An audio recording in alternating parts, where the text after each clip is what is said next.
All right. So welcome everybody. It is afternoon here in Toronto where I'm based. And so I'll say good afternoon. And I'll give you a little bit of framing about this conversation, and then I'll invite my colleagues to introduce themselves as well. So my name is Leslie Ann Noel, and I'm the Dean of Design at OCAD University. And OCAD University is in Toronto. I'll plug OCAD, right? And one of our missions is decolonizing and indigenizing. And so when I became the dean, which was 2 years ago, I said, you know what? Let me see who else I can have conversations with.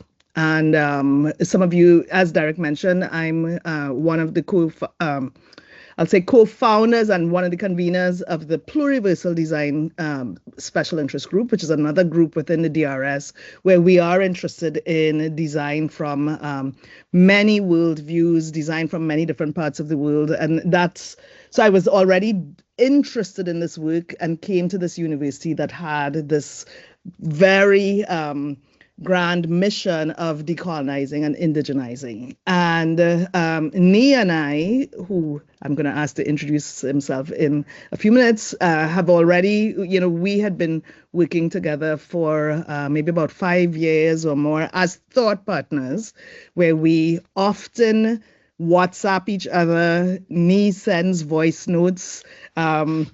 Nii is a good friend to have because he asks hard questions, right? And so, we had that relationship. And then Nan and I have a different relationship. Maybe she'll talk more about it as well, where Nan and I communicate sometimes on Instagram and share things with each other. And, and we had some conversations. And so this conversation was about us maybe bringing together some different Nii, Nan, and I came together on a call to talk about decolonizing and indigenizing graphic design education.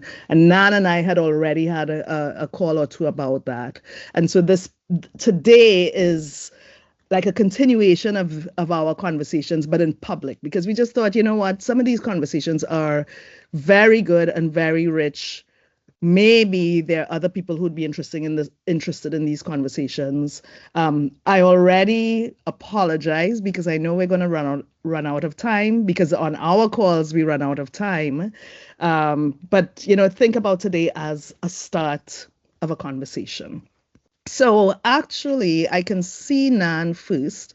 So Nan, I'm going to ask you to introduce yourself, and then afterwards I'll ask Nii to introduce himself. Well, thank you, Leslie Ann, and thanks, Derek, for hosting this conversation.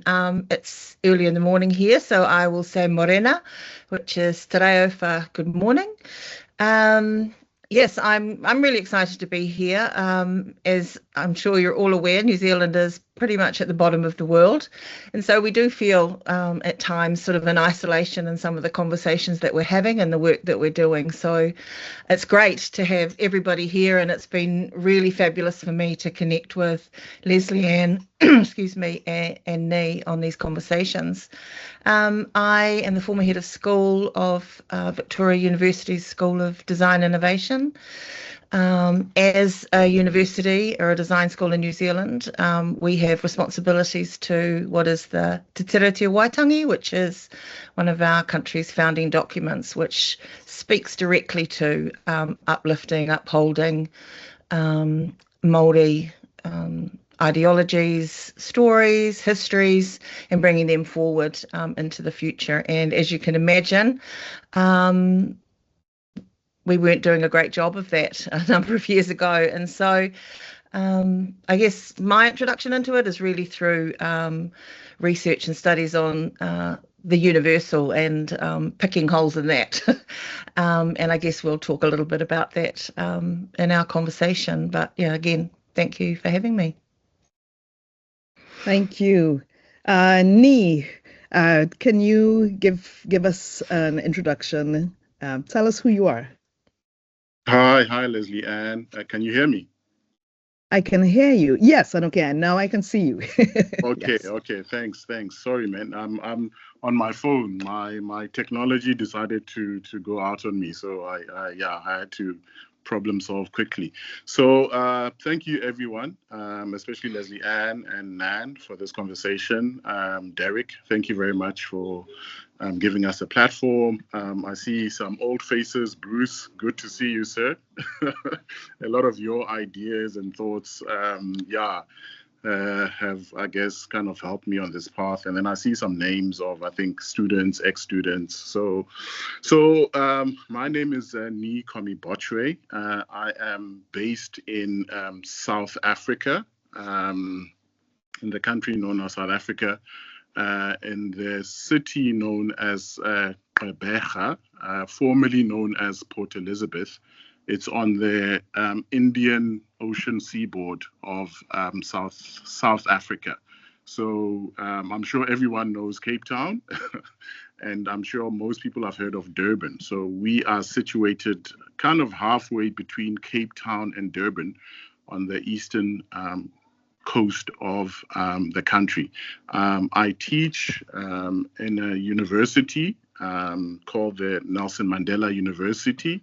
In fact, I think just 2 days ago, we installed a new Vice Chancellor, Dr. Naledi Pandor, who I'm sure some of you might have heard about in terms of a lot of kind of like Palestinian kind of activism and kind of pro-Palestinian kind of highlighting the situation there. So I think that kind of is a statement of intent in terms of from our university management having someone like that being our new Vice Chancellor. So I teach in the graphic design department. My background is in graphic design. I studied graphic design.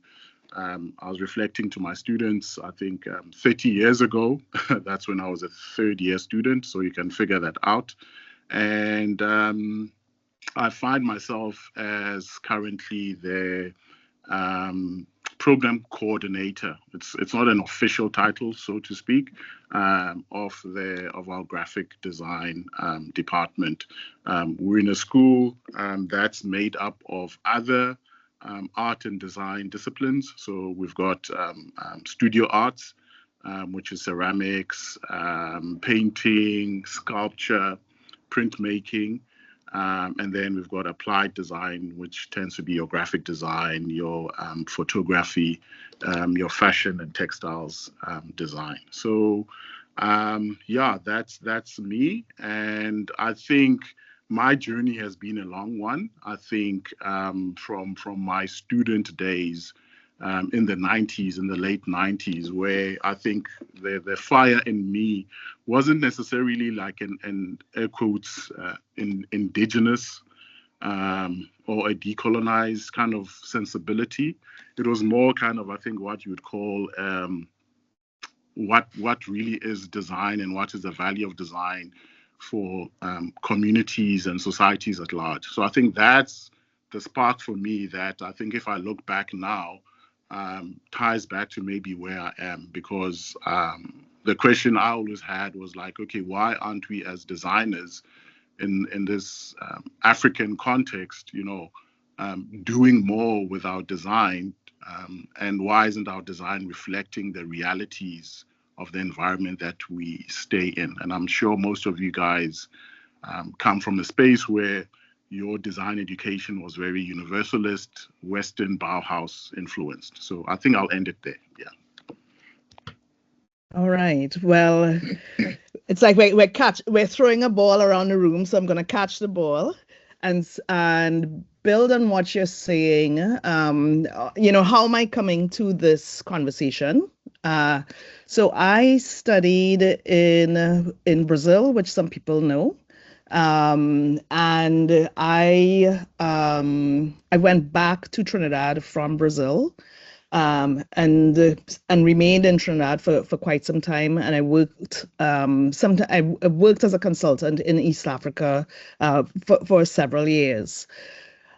In Trinidad, we do use the word indigenous and indigenizing often, in a different way to the way maybe people in Canada use it, people in New Zealand use it, people in South Africa use it. But I, like you, Nii, my education was very, I had a great experience in school. My school was very Ulmian or Bauhausian, and I did have some questions when I went back to Trinidad, certainly about how do we make this curriculum very relevant to the place that I am, right?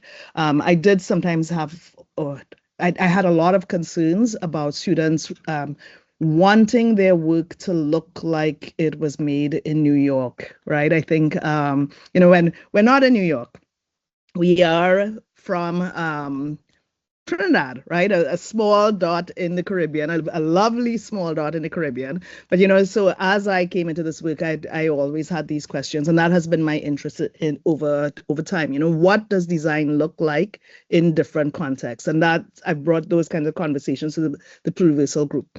So my first question, how. Actually, I'm going to go back to a conversation that Nii and I had a long time ago, right? Nii shared with me an article about the Bauhaus is already here, which is an article that is set in Kenya. And when he shared that article, it's about design in Kenya.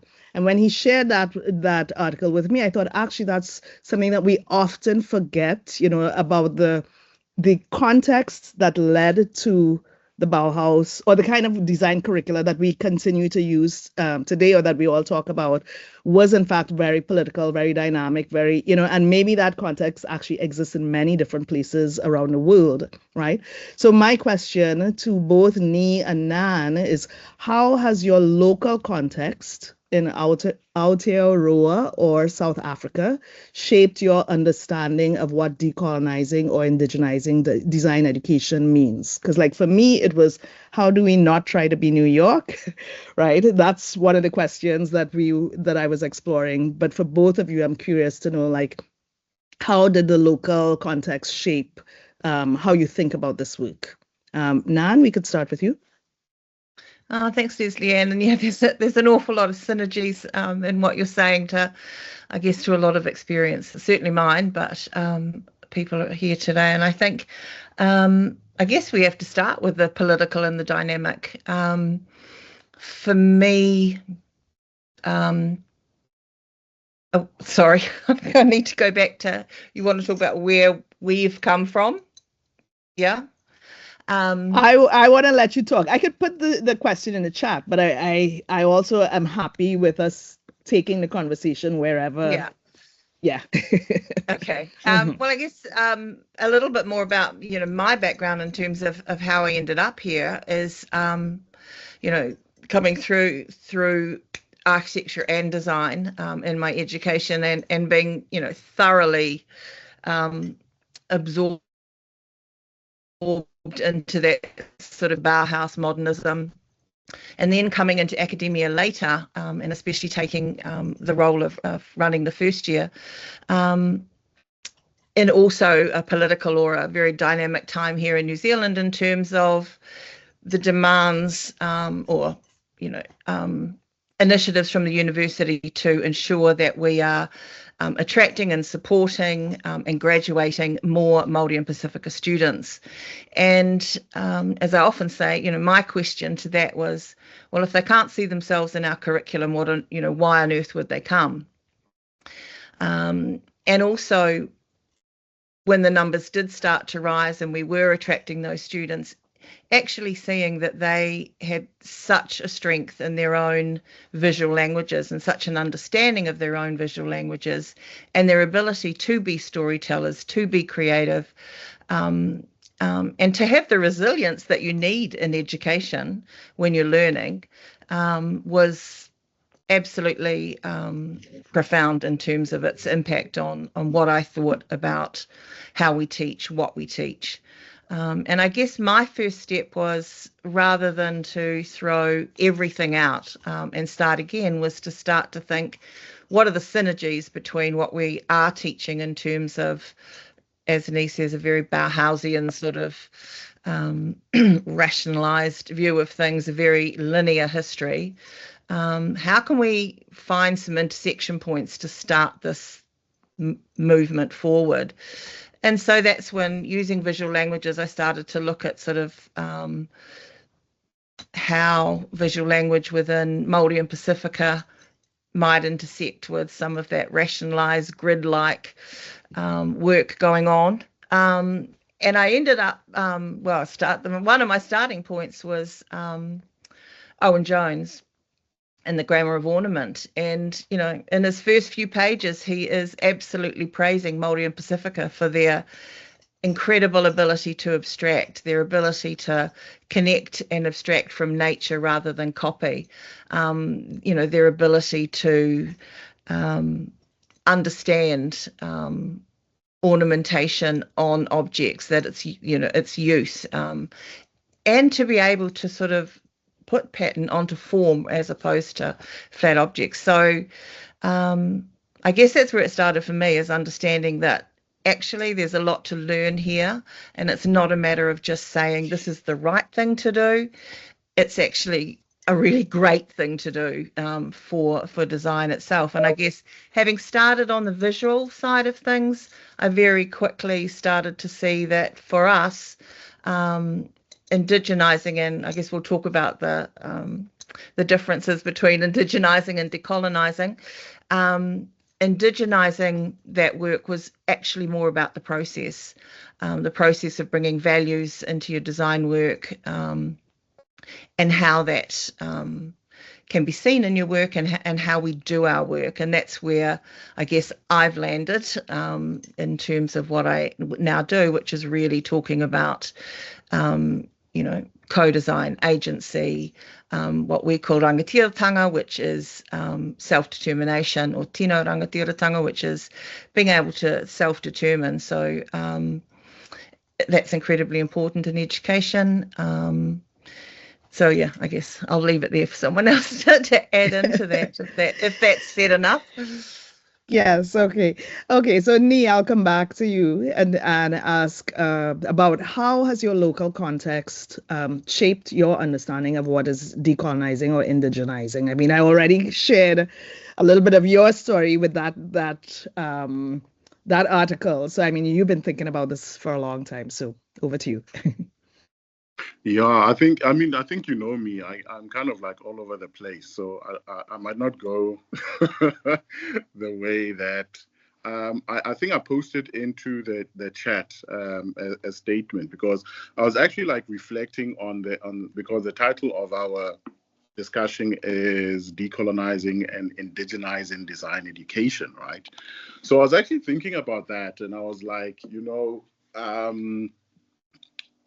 is that the right framing of it? Because I think that framing itself kind of puts us in a box already, you know. And so what I've put there is kind of my kind of being provocative as usual. You know, I'm always provocative, right? And I don't know, maybe I've moved on from like, let's burn everything down, kind of. I'm getting older now, so more gray hairs. But what I put in the chat is like, first things first, decolonizing and indigenizing design trademark education, right? And I think you know where this comes from. It comes from kind of our discussions in the Universal Education Working Group over, I don't know, the past 4 years or so, where I think, yeah, I came to that realization that when we talk about design, right, the default setting is a design with a capital D, and to me at the end, a trademark, right? And to me, that's kind of like, let's call it this Bauhausian type of design we're talking about, right?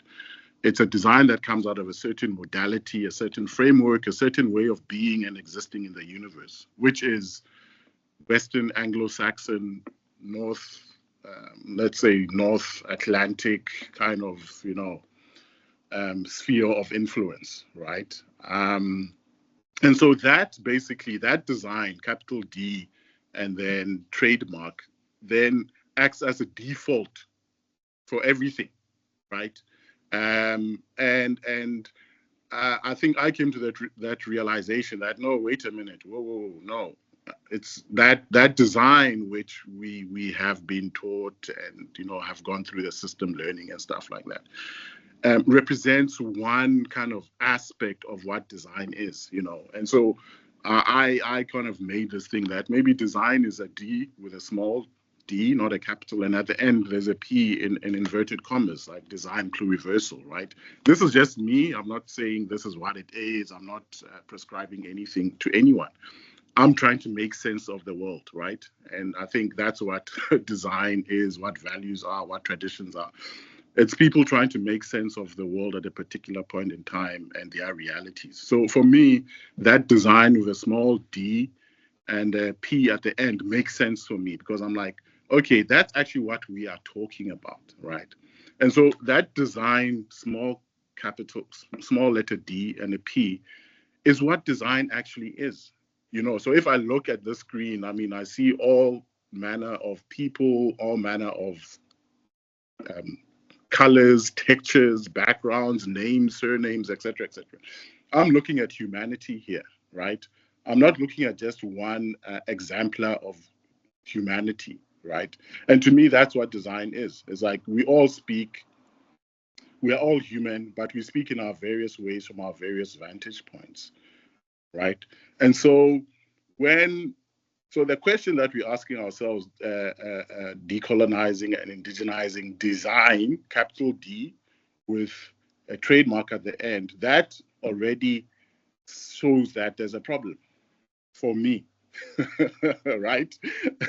Because if we have to decolonize and indigenize this design with a capital D and a TM at the end, right, it means that it's already not a reflection of what the pluriversity of what the human experience is and what humanity is, and our different manifestations, embodiments of this thing that is design. Because as you all know, those of you who are more clever than me, that design is is an intrinsic human thing.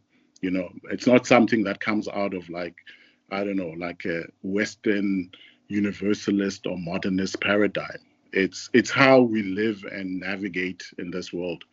And the design TM modality is just one aspect of that greater modality. And so for me, I think the important thing is first and foremost, that's my first things first. So I need to acknowledge that, and then I need to start making sense of that. So once I've seen that, right, I'm conscious of this thing, right, then I can then start navigating and then saying that, okay, then I'm also kind of conscious of my own blind spots, in terms of maybe what I think design is and what it might not be. Nan spoke about politics. It's interesting because earlier this week, I was watching a YouTube interview with a Nigerian journalist who's in trouble with the Nigerian government, David Hundeyin. Some of you might know of him. If you don't, just look him up. Very smart young guy. And he said this. He was talking about his kind of political awakening in the past, let's say 3 or 4 years, to the realities of the world that he lives in. As a young African, I think he's probably like in his 30s, as a journalist.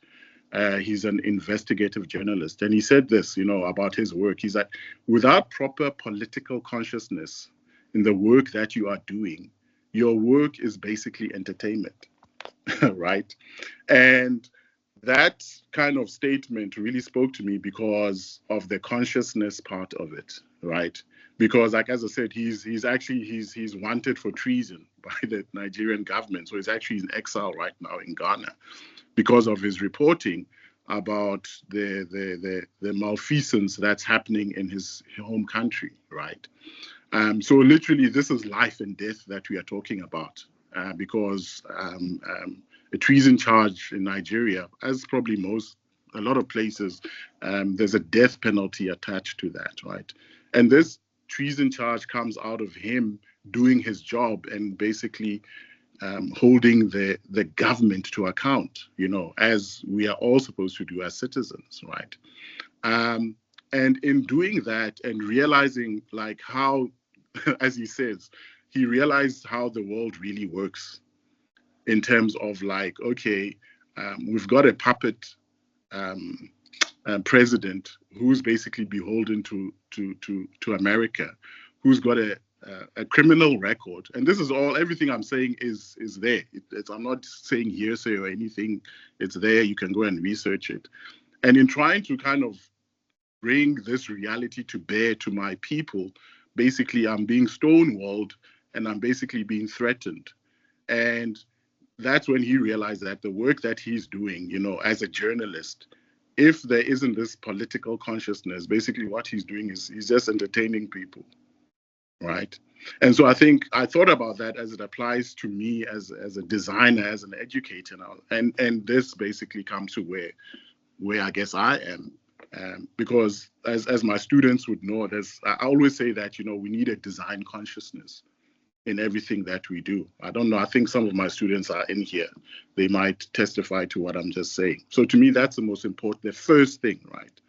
Because that consciousness about what we are doing, then to me affects our actions, our thinking, number one, and then it affects then our actions, basically. So I think, yeah, I'm kind of leave it there, but I just kind of like maybe opened it up and blew it up a bit to say that the initial framing of the question got me thinking, and I was like, okay, let me step back and look at actually what are we talking about here in terms of this design. So once then I'm conscious that, okay, I shouldn't be framed into this design TM framing, that there's other designs, and it's like, okay, then let's go.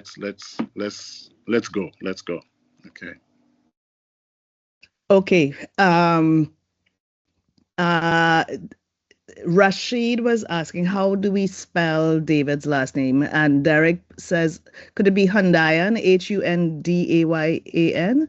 Okay, great. That's him. Yes. Yes. Yeah. Okay. I'll post it. Yes. Okay, so one thing that you just spoke about, Nii, you brought politics in, and I think we all talk about the local, and I think that it is important for people to remember. I mustn't use this language. It is important, but I think like that. If as we use these terms, decolonizing and indigenizing and, education, we do have to remember that that's part of it, us understanding the local context and us understanding that it is political. We can't not teach it in a political way. Everything that we do is political. So, thank you for bringing that in, Nii. To the audience, I will say we have a bank of questions in the background, but you can feel free to also pop in some of your questions. And, we're going to have a meandering conversation, and,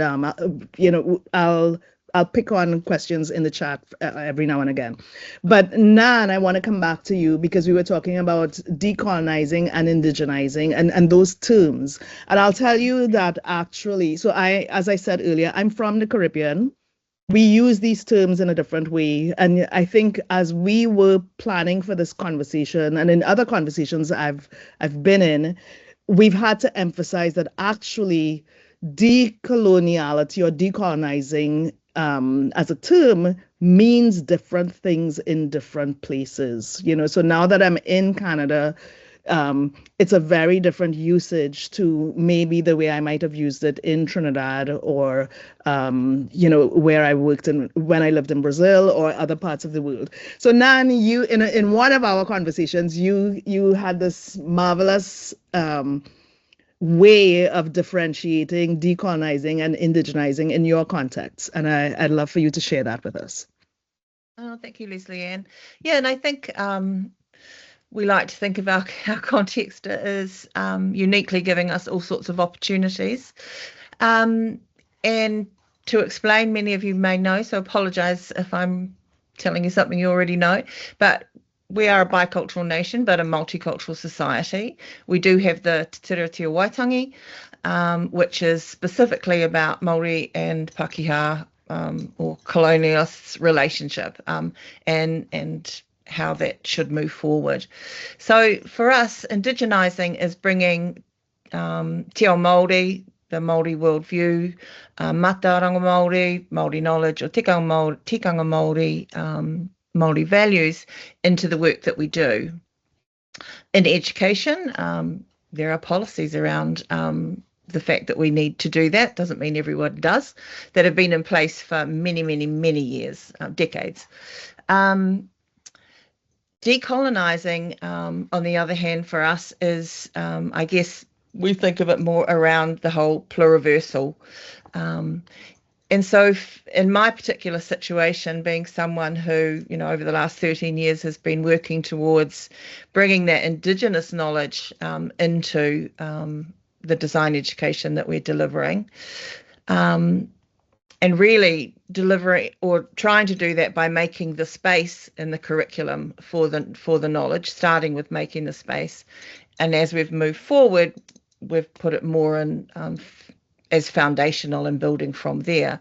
But while trying to make that space, it became really obvious and really important to ensure that the right people were delivering that knowledge. And that isn't me as a Pākehā woman, which is basically from colonizing background, but to make the space, but then ensure that the right people are in that space teaching.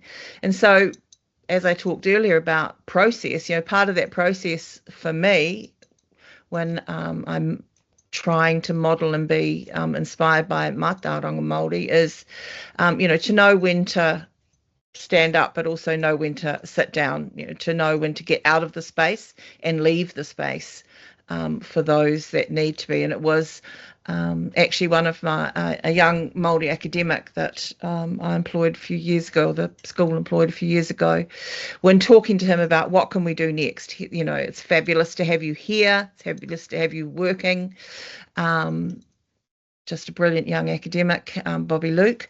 And he very clearly just said to me, and it was a breath of fresh air for me, because at this point, I had managed to bring a number of Māori onto staff, and I was thinking to myself, what do I do now? Because I had to deliver some of that knowledge, or try to, earlier on. So what do I do now that the space is created? We have people in that space. So I said to him, what do I do now?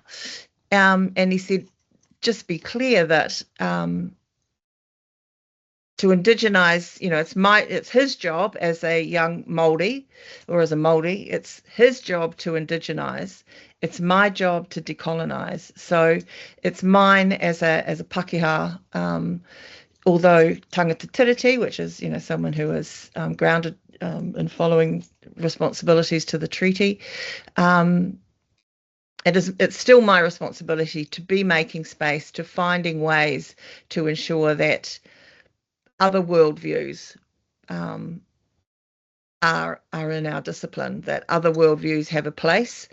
And then as a part of that, or as leading that process and leading the way we do that, is the Indigenous knowledge which we bring, which, for mātauranga Māori, it's incredibly relational, generous, hospitable, all the things that we're meant to be in education. And as I said earlier, as I delved into this, over the years, realizing that this isn't something to do with aesthetics, as much of the Bauhaus has translated to be. That didn't start that way, but it's gone that way.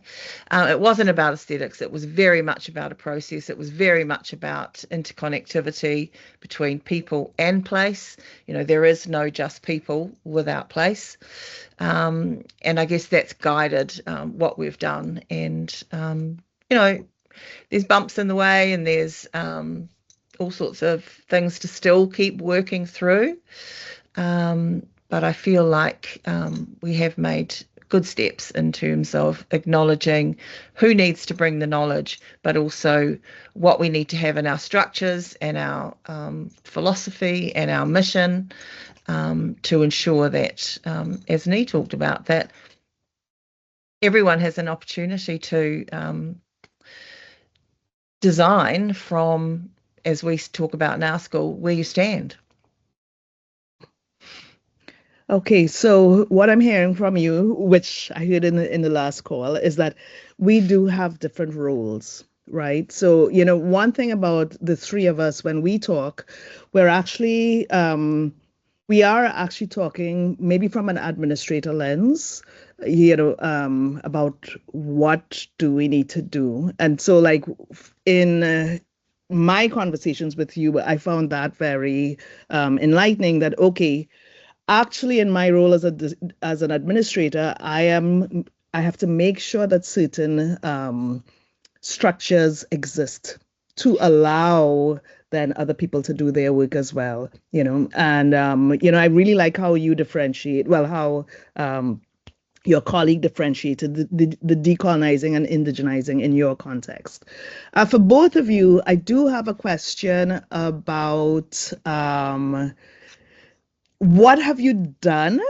But it's two questions, and I'm kind of looking at time, and I'm like, okay, I know we're gonna run out of time. I'm gonna let you choose which. I'm gonna give you two questions, and you could choose which one you want. So one is about what did you do in decolonizing and indigenizing to move this work forward, and then the second question is about challenges that you received. So maybe Nii, you want to jump in now? Okay. Yeah. I think as Nan would, because I think you guys are at a higher level of roleship and responsibility in terms of Nan. I think your former position as a dean, Leslie Ann, your current position as a dean. Whereas, I mean, if you filter down to where I am, you could say that I'm possibly more at the coalface, closer to kind of like what's happening, in the classroom. Not that you guys are not, but I think you guys are probably more kind of you're in managerial and creating the systems and the spaces for us, down here to function. And I think that's very important, because I think a lot of the times with this type of mindset and thinking, frankly, from my vantage point and my experience, I don't find those in your positions creating the type of spaces, environments that those in my positions basically need to be able to do this particular type of work. If we're talking about like decolonizing or indigenizing, what do, right? So sometimes that's frustrating. There's a lot that I've got in my mind right now. You're right. We're probably going to run out of time. But I'm just trying to think around. So for me, within my space, right, I remember years ago, there was an American designer, David Steers, and he was one of the early 2000 advocates of what I guess becomes design for social impacts, design for social good. I think some of you might know he's got a blog called the Design Altruism blog. It's been going since, I think the late 90s or something like that, right?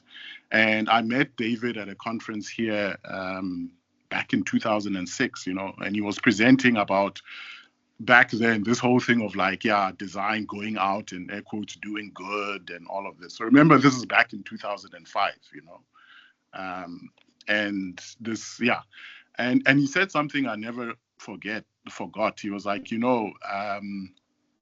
the real change in any institution happens at the tiniest kind of iteration of what that institution is, So real change does not necessarily, sorry to say it, happen at the dean's level, right? Real change happens like in a classroom. Real change happens, with the interactions with like the sweepers in the studios or in the art school or wherever, So that always kind of resonated with me, because I was like, sometimes we get overwhelmed by events. We get overwhelmed by the problems that are outside our control, the problems that are sort of at the level of where you guys are sitting, in terms of deanships, in terms of like the direction of huge institutions like universities. And that to me reframes and says that, okay, I have agency within myself, because ultimately what's the smallest iteration of a learning institution? And that's the classroom, actually. That's why we are all here. All of us are here because of that one-on-one or one-on whatever interaction that we have with the people who we are blessed. And I think it's a blessing to be able to like teach and share the knowledge that you've gained and also learn from your students. So that's to me, the smallest iteration of this thing that we call like a university or a school or anything like that. That one-on-one, you are interacting with individuals in a classroom. And if I can make change there on that one-on-one level, I've done my bit.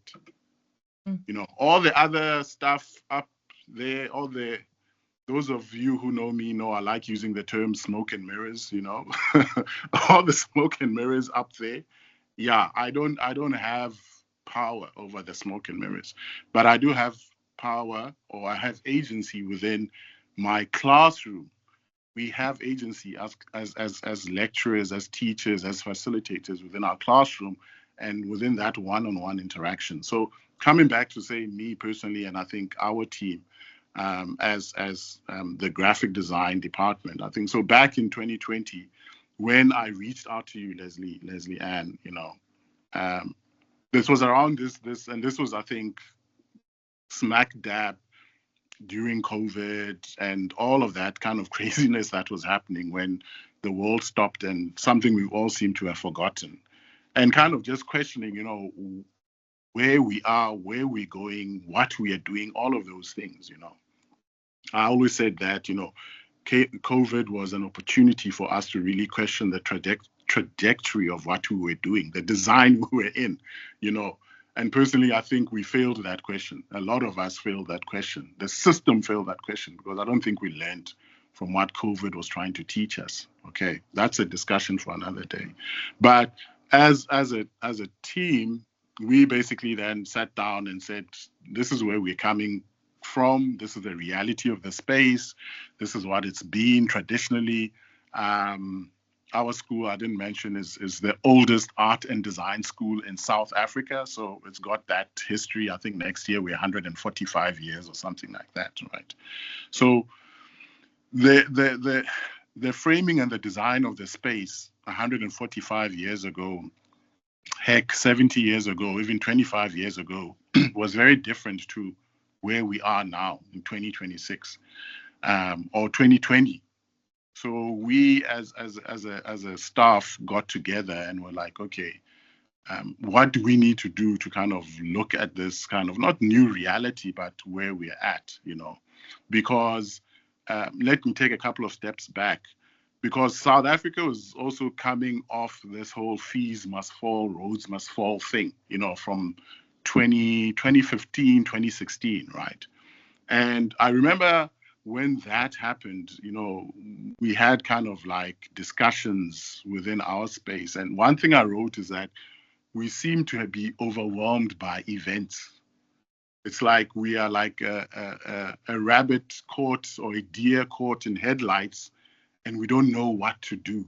I remember succinctly writing this down. We are being overwhelmed and overrun by events that are happening because of fees must fall and roads must fall. I don't think we properly, again, interrogated that moment, But so let's go to 2020, COVID lockdowns, all that's happening. And then us kind of sitting and looking and trying to like relook our reality and how can we be more responsive to where we are. And I think within that, we came up with kind of like an ethos maybe a spirit for our space as in graphic design, and what we wanted to be able to teach our students and facilitate for our students, right? Because ultimately, within that space of our little discipline, where we felt we had, air quotes, control, or we could make the largest kind of impact, basically. So, and it talked to the kind of value statement that we came up with, talked to kind of Africa, a design consciousness, and solution finding that relates to where our students come from, and basically solution finding that makes sense for them and their communities and the nation at large. I'm basically paraphrasing. It was much more elegant, but so I think in terms of trying to find solutions in my little corner of the world, or our little corner of the world, that's something that I can put forward in terms of my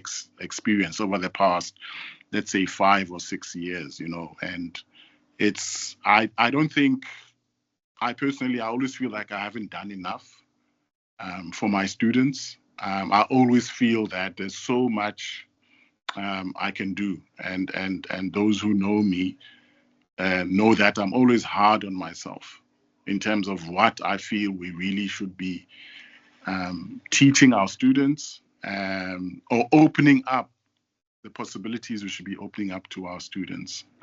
I think, again, going back to the fees must fall and roads must fall, I think we are overwhelmed by events, and we are not as dynamic and as courageous as we should be. And so I'm going to end here by saying that, like, when I looked at like the stuff that Nan is doing, because I came across a paper she wrote a couple of years ago, it really kind of inspired me, because I was like, here's someone who's like, we're going to like take the knife and chop things down and, intentionally make things happen, intentionally put the local, the indigenous, at the center of our pedagogy. At least to me, that's what it looks like. Obviously, I'm sure it's not all perfect, there's, ups and downs and all of those things. So to me, that intentionality of putting the local, the indigenous at the center of our design pedagogy, right? In the global South, at least in the South African context, I don't think we've had the courage to do that. I'm being very honest, Anyway, I'll leave that. Well, I'm going to pick up on again some things that you said, so it's different approaches that we are all using. And I think, again, that's an important part of the story, right? So if your team sat together and said, how do we make this content local? That's one way to do it, where we all are sitting together and figuring out, okay, what do we do next? Or there's the way that maybe Nan and I are ending up in, where we are like, okay, we are administrators, and what do we do, right? Nan, I don't know if that was your experience, but I'm just thinking that it really is important to emphasize that there are different ways of entering this work. And I don't think it's that one is valid and the other one is not, right? Nan, I actually want to ask you a different question, which is related to Shashi's comment in the chat, where Shashi talks about the pushback, which we've talked about, right? So I can read it, or maybe you can read it. Shashi had tried teaching pluriversal design and then got some pushback. So we've talked about that. So I want to give you some space to talk about that. Well, thank you for that. And I'm sorry you had that experience, Sashi. And I think there is pushback, and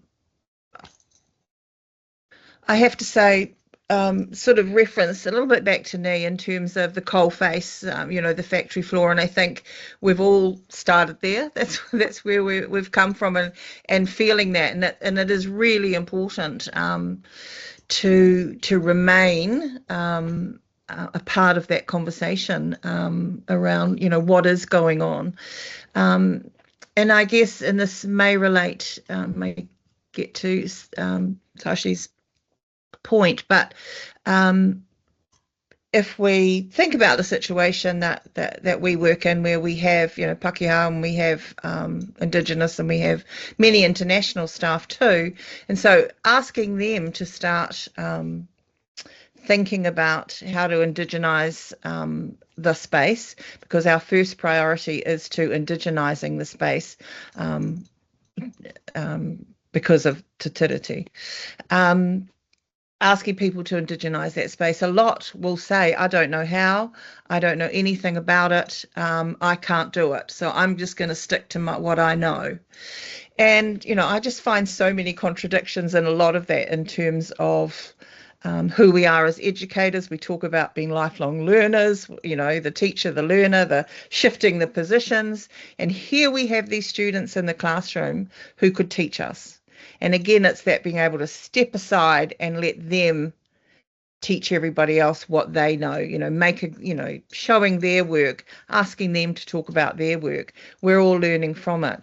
And one of the steps we did take was, rather than saying it has to be in what you teach, we tended to make it about how you teach. And so bringing in tikanga Māori, which is the values. And so how you interact with your students is guided by mātauranga Māori.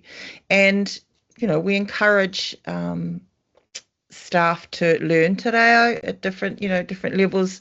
In a lot of work, that, especially the paper you were talking about reading, it's where we do just say, okay, well, we're going to use te reo in our communications, and we do in our emails and our any communications we have to the students, and we start to sort of just build the visibility and understanding of the language in what we do, and then people's confidence grows in terms of where they feel they are positioned in that space.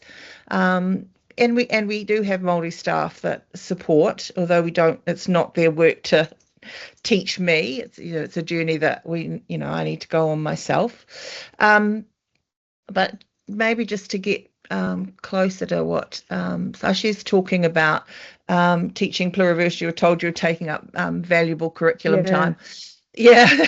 The conversation that we both had was that I think you said when you had been running the curriculum for the new curriculum for a while, that you got some feedback from people about how they felt, like feedback from employers about how they felt that the pluriversal / Maori / indigenized curriculum actually was producing better thinkers. I think we had that conversation. Yeah. You remember that? Yeah.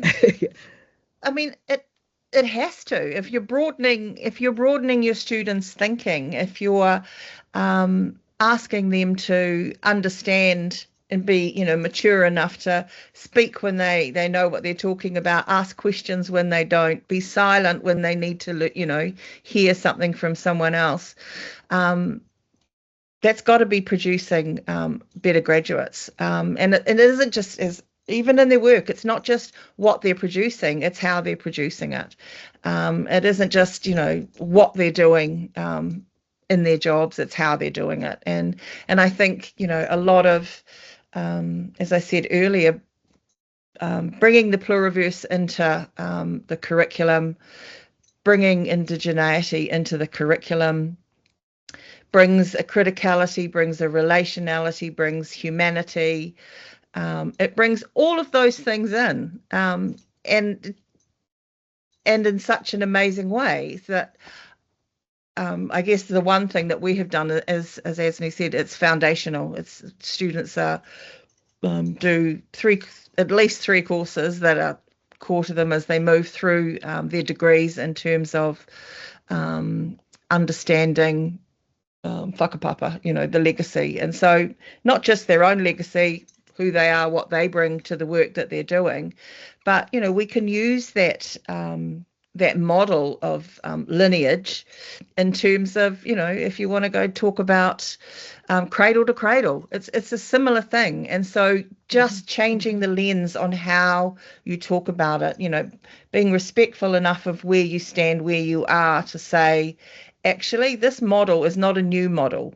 This model has been around for a very, very long time from a number of our Indigenous and ethnic groups around the world, and just simply to be able to acknowledge that it's not new knowledge, and that as old knowledge doesn't make it irrelevant now. It is actually incredibly relevant. And maybe it's that egocentric, individualistic kind of mantra that we've had for so long that gets in our way. But I think, for us, we are definitely on a pathway. It doesn't mean someone can't come in and blow the pathway, but we are on that pathway to understanding, if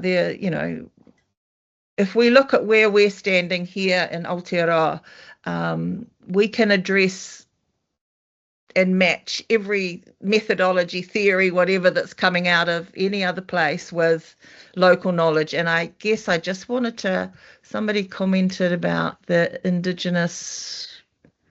Oh, yes, that's the Indigenous Design Charter. Whatever. Yeah. Yeah. In all honesty, not aware of it, but I would say in our context, when I talked earlier about get out of the space and, let those who are going to indigenize or are Indigenous indigenize the space, it would not be my decision as to whether that was used. Māori have much knowledge and understanding of what they need in a space. If they were to use it, that would be fine, but there would be no direction. You coming. wouldn't impose it. I would never be saying, hey, we're going to follow this charter. It would be, no, I wouldn't even start the conversation. I know that we are at time, right? I actually want to refer very quickly to Rashid's comment. I know he dropped off the call, where he talks about design of the economy and livelihood production being a weapon of colonial power. And that's maybe one way of thinking about design, and as we think about decolonizing, indigenizing, pluriversality, I do think that we do have a challenge of thinking about many ways of design existing in the world. And remember that, yes, design has been tied very closely to capitalism, but maybe that's not the only way of using design. And that's what I think exciting about some of these conversations, right? I am going to invite people to connect with my friends.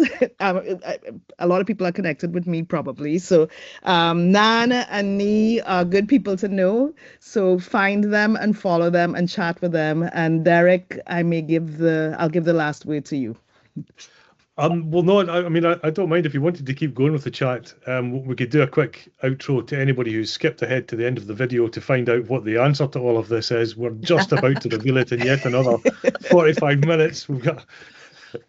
So, if people did want to continue the conversation, I would personally have no problem with this. There's a lot of deep subject here. It's up to you, Leslie Ann, don't mind.